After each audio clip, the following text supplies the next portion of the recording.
Yeah, so hopefully you enjoyed the break. Um, yeah, so before I start, I'd like to introduce myself first. Yes, I'm currently a software engineer here at Maya. I'm also an author at Fuji.io and also a contributor to the LangChain4j library. And also, I'm also the lead, one of the leads of JavaScript Philippines. And if you'd like to connect with me, I have my LinkedIn accounts here and with my GitHub repositories. Yeah, so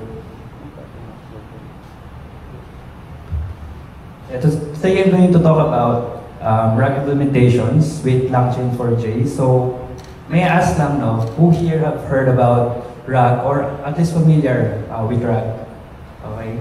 And okay, meron naman din. So who here naman yung nakapag-apply na in a project?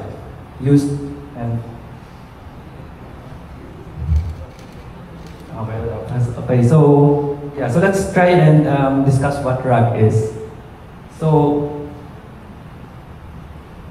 yeah, so RAG is basically retrieval augmented generation. So it allows you to improve the accuracy of the LLM by you providing the LLM with external data or extra information. So that is otherwise not, or the LLM is not trained for. So as we know, LLMs have pre-trained data and they have a cut-off date. No? So usually after the cut-off date, when you ask a question, it will struggle to answer that question after the cut-off date because it is not trained on that information. It's either going to say, I don't know the answer, or it's going to hallucinate, or it will say an incorrect answer, but it thinks that it is correct answer. So the way to do that, or the solution, is to use RAG, or retrieval augmented generation, which is a way to show the LLM, here's my data, here's my information, and here's a question. I want you to answer this question based on this information. So that's where the augmented generation comes from, because you are essentially changing the response or augmenting the generated response of the LLM. But augmented generation alone is not enough. As we know, LLMs have a limit on the number of tokens that it can receive. So if you have a massive amount of data, let's say a list of PDFs with hundreds of pages, you cannot just put that into an LLM and say, here's my information. It will give you an error because LLMs have a token limit. Although in recent months, may mga LLMs right now that have exceedingly large limit of the token limit.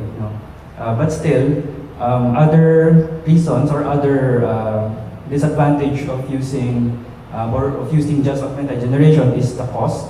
So the LLMs also is limited, or commercial LLMs rather, like OpenAI, bill you based on the number of tokens you send. So sending that many number of tokens and or information would be costly or expensive.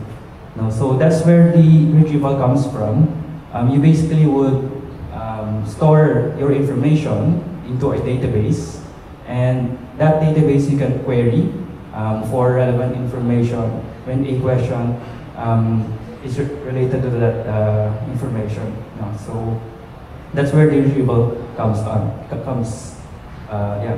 So in this case, we have many use cases for RAG. Obviously, number one is question answering systems, chatbots, and also it can be applied to other industries like healthcare, fintech, here at Maya, and also in customer support usually.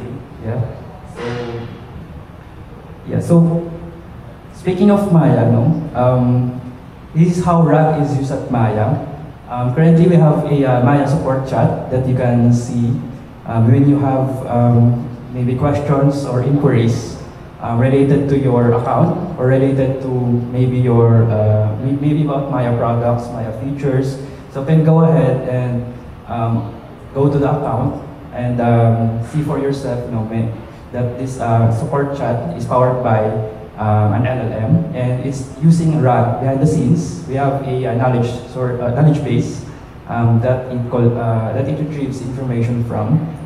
Other than that, we also have internal chatbots. We call them enterprise AI chatbots that essentially can answer information related to employee benefits or company policies. So both at the product level or in the internal level, we are using RAG Nano.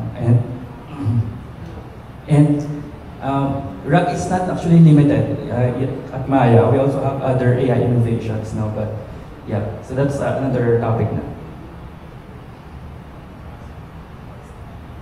So yeah, so here is the a visual architecture or a much deeper level of the RAG architecture or retrieval augmented generation. And as you can see, it has two phases, ingestion part and the retrieval. So the ingestion part usually is when a developer or any engineer, software engineer, we basically load a document. So let's say your document, let's say the document you have a large amount of document. You would first split them into relevant chunks or segments, and these segments will then be used and it will be going through an embedding model to return an embedding. So why we do this is because we want to be able to query the vector store or the database for the relevant information. And the way we do that is through semantic search or other similarity search methods. But it's actually not limited to semantic search. We can also use other search methods like structure-based methods like BM25, Best Match 25, or TF-IDF.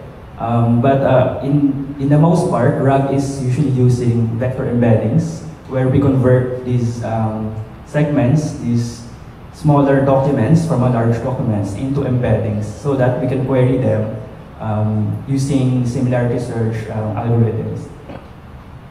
So as you can see from the ingestion part, both the vectors, the embeddings, and the segments would be stored in the vector store, so that in the retrieval part, in the retrieval phase, you can just, when a user asks a question, this question or query would then be converted into a vector as well using an embedding model.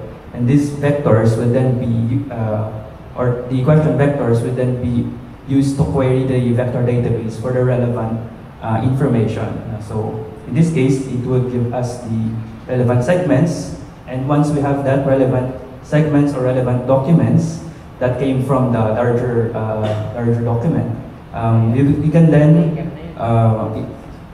then augment the LLM through a prompt, such as like this one. Based on the following information, here's a question. So we can just put the relevant segments there, and essentially we have a retriever and generator component here. So that's how RAG works at a visual level. So again, here's a sample embedding space when a vector, or when you have an embedding. So obviously this is an oversimplification because this is just 2 dimensions, but specific embedding models have specific dimensions. Some have hundreds of dimensions, thousands of dimensions. But in this case, we can see in this sample, which is just two dimensions, we can see words that are relevant or semantically linked to each other, or words that have the same meaning are grouped together. So when there's a new query or a new question that comes in, we can compute the vector by converting that into an embedding, and then this embedding we can actually compute the score based on a similarity metric such as KNN or similarity search. So that's how we get the relevant vectors and yung relevant documents. So yes, the way we're going to implement that is through using LangChain4j. So LangChain4j is the Java version of LangChain. So if you know about LangChain, LangChain is an LLM orchestration framework that allows you to build and integrate LLMs into your own applications. And so far, it is officially supporting Python and TypeScript and JavaScript. But LangChain4j is an independent community library, open source library that is created by the Java community and also developed for the Java community. So it has all the similar features that LangChain has, but it is tailored for Java development. So what can it do? Obviously, you can integrate your LLMs into your applications with a unified API. So you don't need to browse through documentations of different LLMs and LLM providers because it has a unified interface that you can just use right off the box. So if you want to, let's say, switch from one LLM to another, it will be very easy. And also you can create RAG systems as we discussed. You can also integrate them into web services or web applications using Spring or frameworks because it has framework support. So it not only supports Quarkus or Spring, but it also supports other frameworks such as Micronaut and OpenLiberty. Other than that, you can also create agents for function calling, which allows you to dynamically call functions, or you can actually let the LLM decide which function to call based on your code. And also you can parse LLM responses. So usually when we have an LLM response, it will be in string format. So the LangChain4j is smart enough to convert that into a Java Pojo or Java Bean class. Okay, so here's the components of LangChain4j, at least the main components. And all of these components work together to build or integrate LLMs. The first and important one is LLMs and platforms. This is where the LLMs come from. The next important one is AI services, which is the starting point of integrating these components into your application. Other than that, we have vector stores. This is the support for creating vector stores. This is basically vector stores are databases that is designed to ingest and retrieve embeddings. And also we have embedding models and memory because as you know, LLMs are stateless by default, so it cannot retrieve the previous responses or previous chat of your or previous prompts. So the way we do that is adding memory, and LangChain4j supports that. So again, here's the LLMs and platforms. This is not an exhaustive list, so it has way more LLMs that is currently supporting, but we see here major LLMs like OpenAI, Vertex AI, and we can also see LLMs that you can run locally, such as Local AI and Ollama. And this is the supported vector stores. So again, this is not exhaustive, and we also see OpenSearch, open source libraries as well as commercial vector stores such as Pinecone or Envy. And it also supports Graph as well, such as Neo4j. Okay, so let's try and build one with a code demo.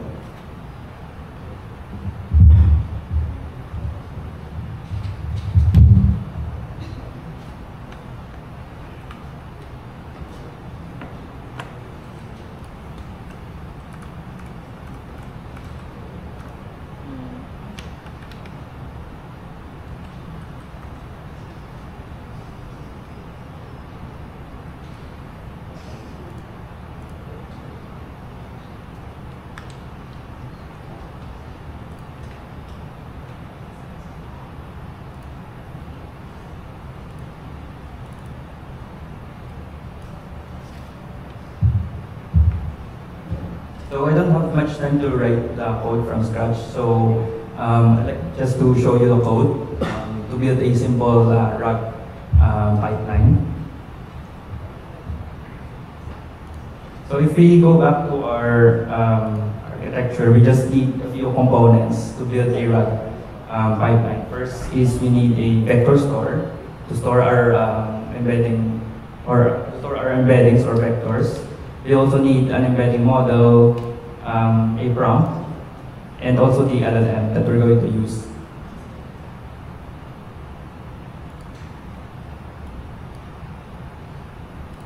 So as you can see here, the Langchain4j has different components or classes that you can already use, and it also provides you with boilerplate code and a unified interface. So in this case, you can use a document loader or URL document loader. So this just scrapes the data from a URL. So in this case, it's maya.ph plus payments. So in this case, this website. So this would be our document, this large document, and then I would use HTML to text transformer. This is just a utility to transform the document or clean the document, because when we load the URL from the website, obviously it would contain HTML tags that we don't need. So we can use the HTML text transformer to remove those HTML tags. And I'm just going to print that document. Next is I'm going to build embedding store ingestor. So this ingestor just needs two things: embedding store and embedding model. So in this case, I'm using BGE's model, quantized model, and an embedding store. I'm currently using this one as in-memory embedding store. So it is a vector store at a local memory. So just those two things that is needed for this ingestor. And then you can then call the ingest method with the transform document. So in this case, this is the first phase now. We just this few lines. You have the first ingestion phase, and yeah. So this one is the second phase. In this case, I'm using OpenAI GPT-4 Mini (OMini) as the chat model, and to create a retriever or to create the retrieval phase, we would need again two things: the embedding store and the embedding model. So as you can see, we're just using the builder pattern repeatedly. So you're just going to configure your retrievers with just this builder pattern, and it will handle the rest of it. Next, we're going to use AI services. AI services would be the starting point to create our assistant. And in this case, I can just specify the interface assistant here. So you can create any interface you want, but currently this is a simple assistant that can answer based on a query. So you can have many more methods here if you want based on your business use case. But the idea is using an interface or just an interface, Langchain4j will create a complete implementation behind the scenes that would integrate the models and create a working assistant class that can answer any query. Okay.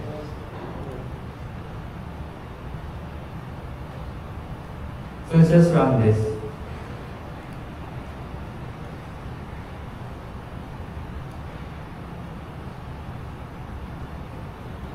So it may take a while because it would ingest first the documents. So as you can see here is the transform document that we saw earlier from the website. And as you can see, the HTML tags are removed.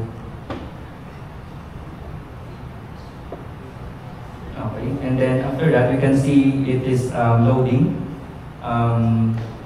the document. It uses a default document splitter because before it ingests documents, it would split this large document into smaller multiple documents. And you can see here from the logs, it will start with this document, and then it was split into 29 text segments. This will then be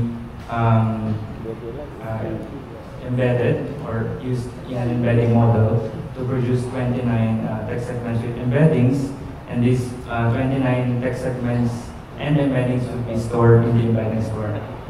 Okay, so let's try to answer here, like let's say how to pay my bills.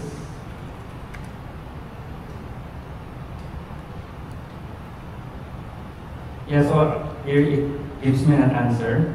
So I think this is correct because, I think this is correct. So based on this website, we were able to answer the question of the user. Okay. So, with these just few lines, you can create a working RAG application. And actually, you can also use other embeddings or if you want, in this case, we're using in-memory, and this is basically limited on the local memory. So for large applications, obviously you would need to use other vector stores such as pgvector or OpenSearch.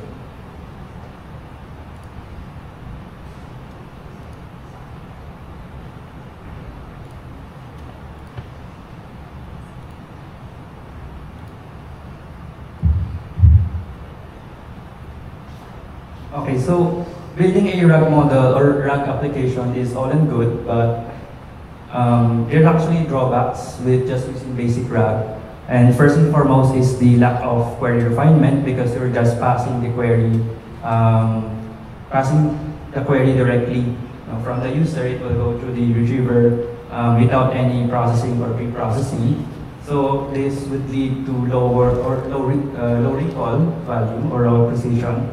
And also, you are relying on the embedding quality. So you are basically relying on the embedding model also relying on the vector store to perform the retrieval for you. So once the retrieval or the vector store gives an incorrect result or incorrect list of documents, now obviously the LLM would then be affected because it will also give an incorrect answer.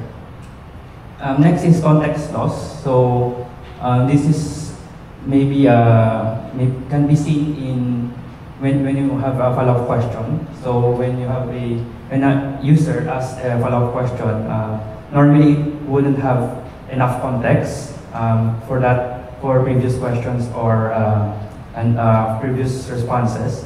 So it would lead to a context loss, and therefore it would increase the chance of hallucinations for the LLM. And also, lastly, but not the least, is reliance on a sole data source.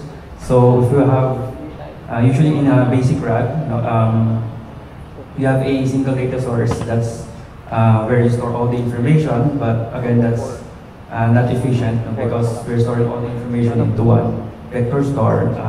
So yeah, it's better to spread all these vector or your information into different data sources. Yeah, so this is an improved RAG architecture. Some call this advanced RAG, but I don't like the term advanced because RAG is currently or rapidly evolving. So advanced right now may not be advanced in the future. So in the improved RAG architecture, we basically added more steps, particularly pre-retrieval steps and post-retrieval. So pre-retrieval steps include query transformations, or some call it query writing. Post-retrieval steps also include aggregation and filtering. And these are performed right before the retrieval and also right after the retrieval steps. And we can also see that the data source or the vector store is not just one. Here you have a multiple data sources, so it's just not limited to one vector store. Okay, so the first one, pre-retrieval step is query compression. So this is solves the context loss problem. So in this case, you can just use the previous prompts or previous responses from the chat history, and then you combine that with the current query, and then you can then ask an LLM transform this current query based on the previous context or based on the previous chat history. So yes, just with the help of prompt engineering, we can actually transform a query, and once this query is transformed, this can then be embedded. But this one can have context into it, that has more context from the previous chat responses. So we may get much higher relevant segments or much higher recall value. Next is query expansion. So this one is, we're going to ask an LLM. So again, when a new query is provided, this query would be, or the LLM would then generate multiple versions of the query. So it can be either synonyms or paraphrases, or basically alternate versions of the query. So, and these alternate queries will then be fed into the embedding model. So the result is we would have, again, a higher turnout of relevant segments because we have different perspectives of the query. So not just one, not just from one query or one perspective.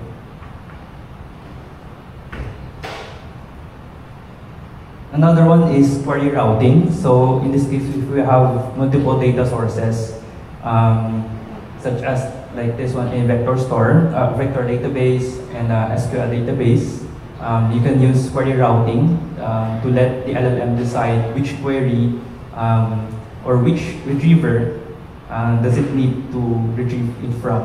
So it can be a vector database or an SQL database. But as a SQL database, you would still need an LLM that converts text, the query, into SQL.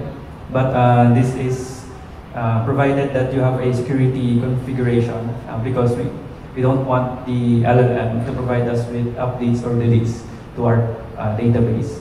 But essentially, we're still doing the same. We're still using the prompt engineering techniques which can route this query into other data sources. But we're not actually limited to the LLM. We can also use rules or basic logic, basic programming logics.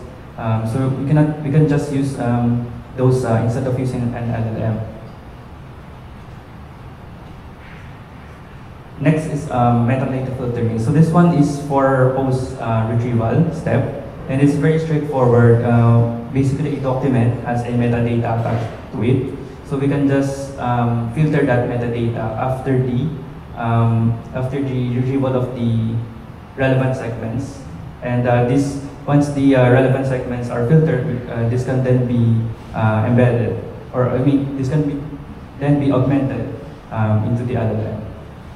So this may or may not use an LLM, but yes, this would be a straightforward step. Another one is re-ranking. Again, post-retrieval. So we use a re-ranker model or re-ranking model to essentially give back a new rank list of segments because re-ranking models usually are more accurate than embedding models because I think re-ranking models have a different architecture than embedding models, so it allows you, or it allows you to give a more complete list. So essentially, what we do is when we query the vector database for the relevant segments, we usually ask it about like top 100. So it has several segments. Usually it's just like top 5 or top 3 for retrieval. But in this case, for re-ranking, we can just ask it top 100 relevant segments, and then this top 100 relevant segments would then be passed into the re-ranking model along with the query. So it will give you a much more refined or filtered list, like a top 10 ranked segments. So this can essentially solve the reliance on embedding model or embedding quality. So last is, although this is not the last on my list now, but obviously there are a lot more RAG architectures out there, modular RAG, agentic RAG, height. So we're actually more of this, but this is a combination of the pre-retrieval and post-retrieval steps, call it RAG fusion. So it uses query expansion as a pre-retrieval steps. So first it generates alternate text or alternate queries based on the original query, and then these alternate queries would then be fed into an embedding model and fed into different vector databases or different data sources.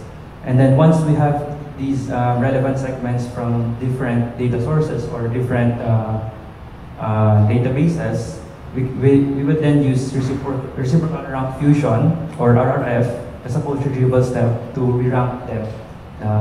So RRF is used in topic modeling. Basically, it's much more it's a faster way to rank topics or segments from different sources, and it doesn't use an LLM. So, and then once we do the ranking, you can then see a ranked segments or find a more filtered segments, and that would lead into a more higher accuracy or higher recall and precision value. So let's before we check the code or how we implement this. This is how LangChain4j implements improved RAG or advanced RAG. So again, it has a center point class called RetrievalAugmentor. And this RetrievalAugmentor has a modules or different classes that it is decomposed into. So we have query transformer, query router, content aggregator. So content aggregator is the one that pre-ranks or the one that views all those documents into one unified list. And then this would then be passed into a content injector, which would inject or augment the segments into the LLM. So as you can see, it's a modular decomposition of classes. So it's not relying on one another. So let's take a look at the code.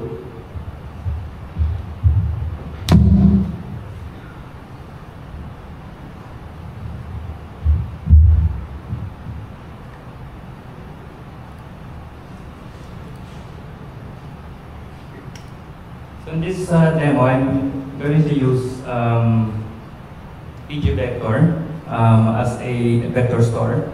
So pgvector is an extension of the Postgres database in which it allows you to store vectors or embeddings. So I've already created a database, an Postgres database with the pgvector extension at RDS. I'm using AWS, by the way. And I already have the database or the collection here.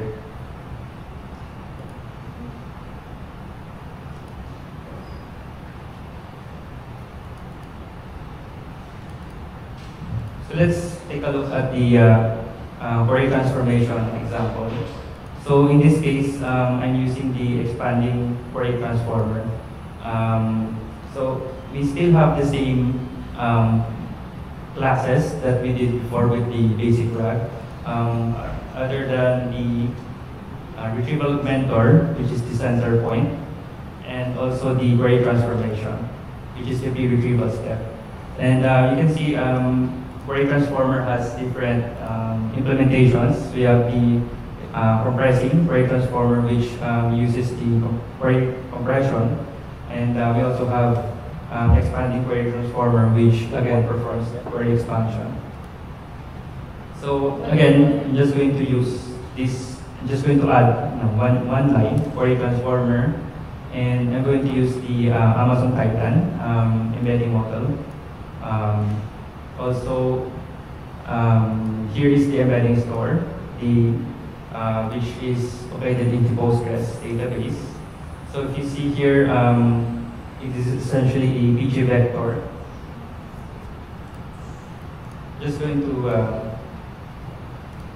change the font.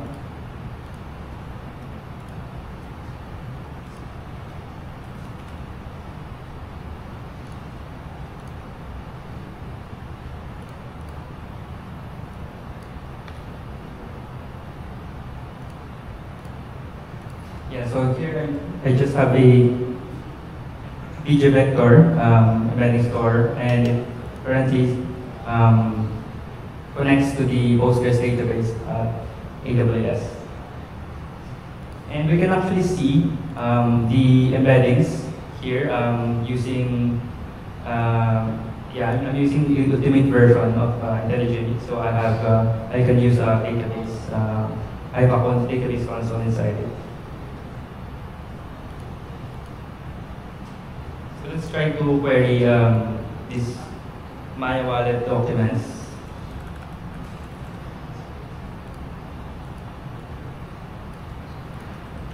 Or let's see Maya bank documents.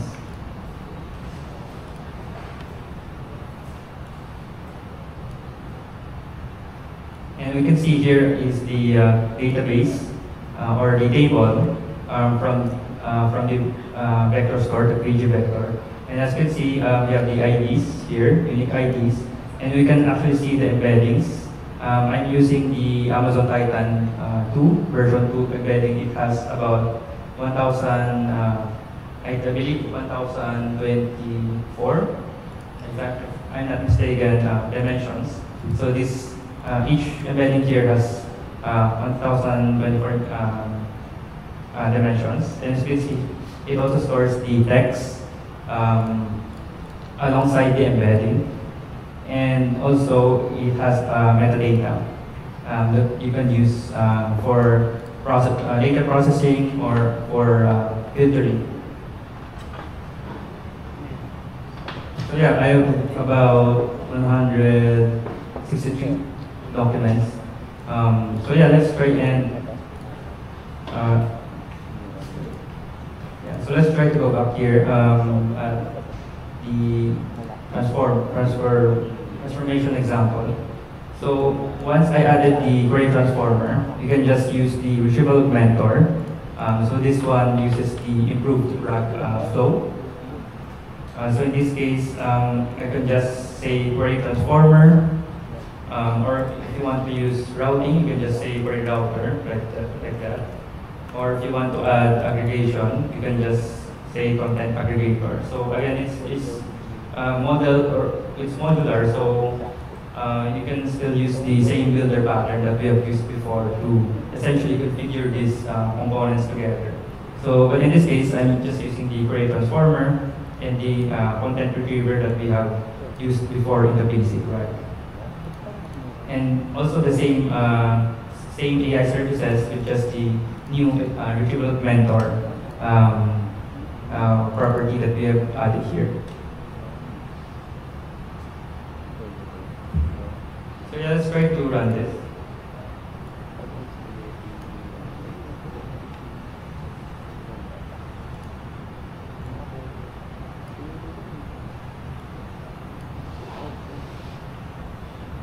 Yeah, so here's the same prompt or it's the same interface. I can just say like landers or credit card.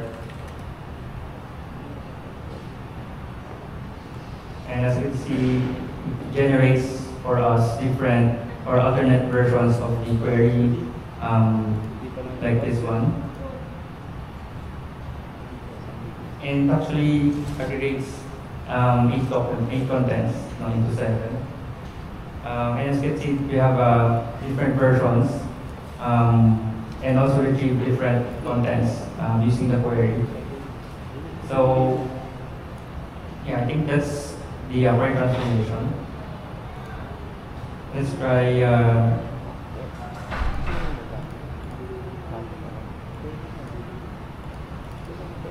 rerouting. So in this case, I'm using, again, the same embedding model. And I'm also using a re-ranking model here from Cohere, re-rank multilingual AP. So again, this is another model that allows you to re-rank the list of documents. And as you can see, it's very similar with the previous example. We're using the same classes, same objects. In this case, the difference is just we just added a scoring model, which uses the re-ranking model, and then you can just add that to the aggregator, because this the aggregator would combine all these documents into one unified list of documents. So yeah, let's try to build this.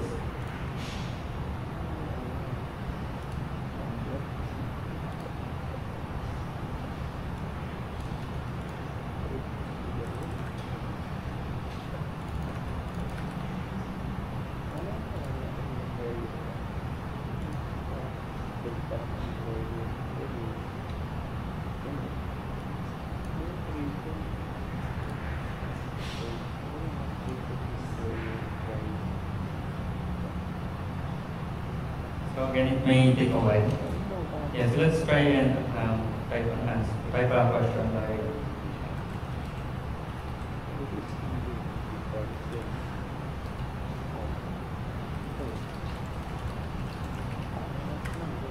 So let's try to add a question.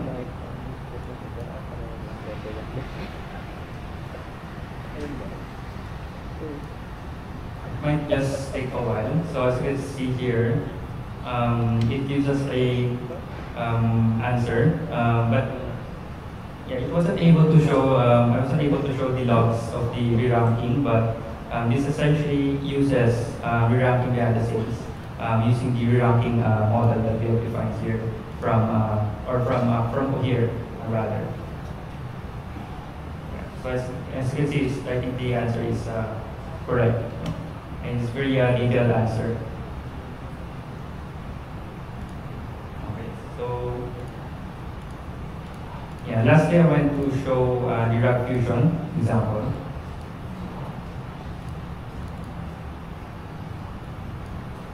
So in this case, it's still the same classes, similar objects. Now, you just need to add just a few more classes because RAG fusion again uses both pre-retrieval step and post-retrieval processing. So in this case, we're using the expand and query transformer, and you can also specify how many alternative queries that you need to generate. And then I'm also using a web search engine called Tagli that allows you to search from the web. So I'm using two data sources from the web and also from the Postgres database, the pgvector database. So essentially, I have two data sources, and you need to perform, or you need to have two content retrievers, basically, or two data sources. And I would use a query router, basically, to route these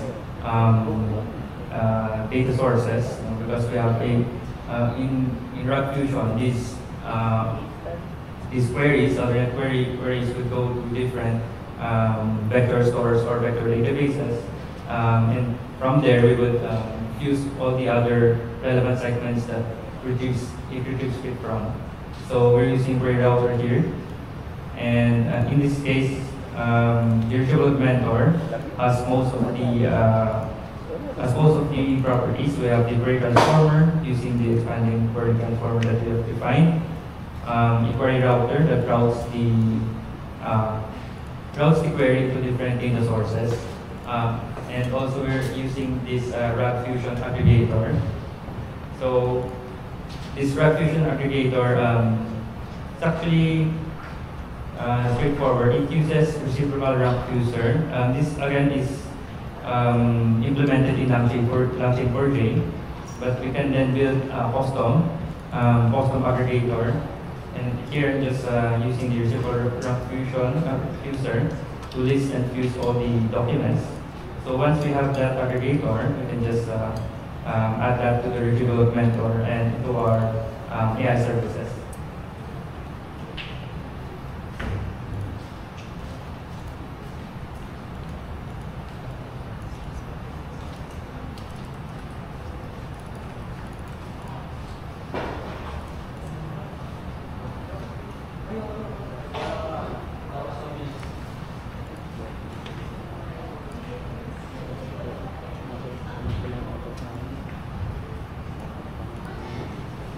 And by the way, I'm using Bedrock Chat. I'm using Llama 3 here. Is using from the Bedrock, from Amazon Bedrock. So Amazon Bedrock is a AWS service for foundation models. So you can use foundation models from different providers such as Anthropic, Cohere, and also from Meta, which in this case I'm using Llama 3. So let's just type an answer or type a query, such as landers. So just one word. And we can see it transforms the landers query into different queries, although it may be not related. So let's try another query. So yeah, let's try another query.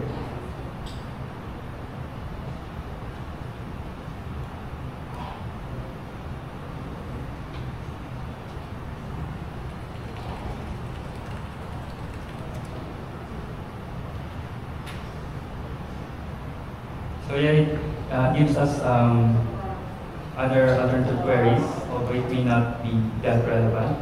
And it then routes these queries into different providers.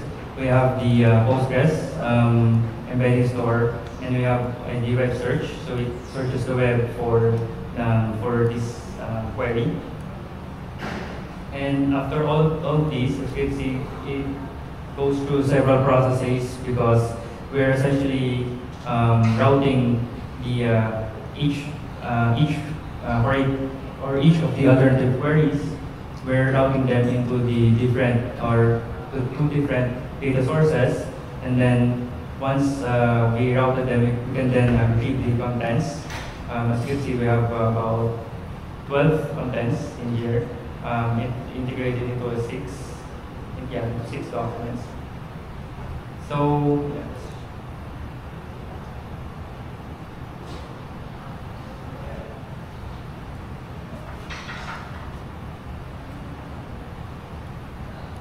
Wasn't able to give an answer. I think that was based on the Bedrock chat model. So let's try to.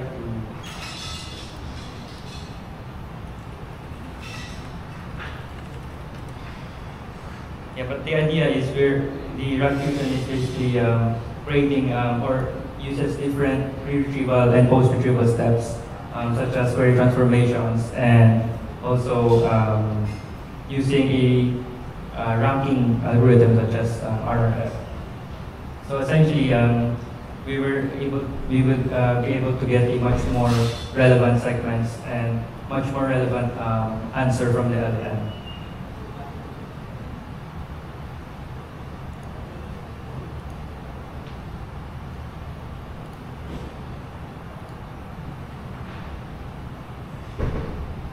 So yeah, that ends the on my my presentation on RAG, but there are actually much more RAG architectures out there.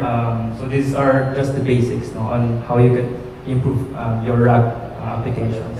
So yeah, I'm opening this stage for questions. If you have questions, yeah, go ahead. Thanks for your answer. So my question is there other things, is there other Maya features that utilizes RAG? And for further implementation, is there anything that you want to implement to Maya features? Yeah, so the first question is, are there other features at Maya that uses RAG?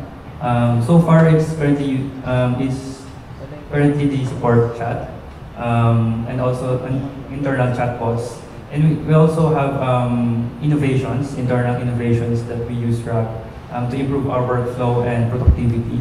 But yeah, stay tuned. Maybe there will be another feature that uses RAG as a product. No, but currently it is the Maya support chat.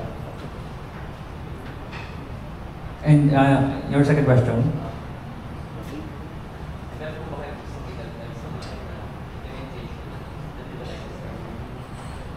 Yes, I'm working on a internal innovation project that can improve the workflow by not just using RAG, but also using agents alongside with RAGs. That's actually another architecture in itself called agentic RAG or adaptive RAG. Yeah, so that's another topic on its own. But so utilizing agents, it will make the RAG much more powerful. But again, it can be costly, because you're essentially calling multiple LLMs. So it's recommended to use local LLMs first, or like quantized versions of the model. Yeah, so that's an answer your question. Okay, so are there any more questions? Yeah.